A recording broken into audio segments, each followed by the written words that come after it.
Hi guys! So, ngayon, kakaligo ko lang. And may ilalagay ako sa aking mata at click mata. Ano pa nga ba? Yung araw-araw kong nilalagay. Ito, flicking lashes, eyelash and eyebrow, brow seal. Dahil napakaganda niya sa ating yan, tumutubo-tubo na nga yung aking nasa. Kaya piling mata ko, mahaba na siya. So, syempre, maglagay na tayo. Sarap maligo Ganyan dahil lang lagay.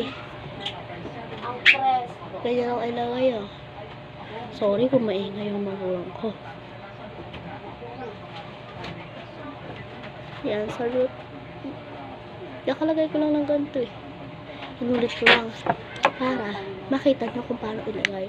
Siyempre, may lalagay tayo sa lapit para ma-treatment at hindi dry. Siyempre, petroleum jelly. Yan lang naman ang inilalagay ko sa akin lapit. Diyos ko, lusaw na naman siya. Kapag mainit, lusaw. Pag malamig, ano siya? Hindi siya lusaw. Matigas. Tignan nyo.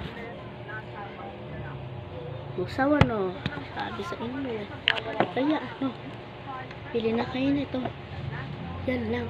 Sobrang mura. Ito petroleum. Yan lang sa Drugmart. Meron na kayo mabibiling ganyan. Ito, sa Shopee nyo bilhin. Di ko na alam kung meron ito na. Pero, ano kung bumili? Siyempre, nandun na yun. Kaya, pili na kayo.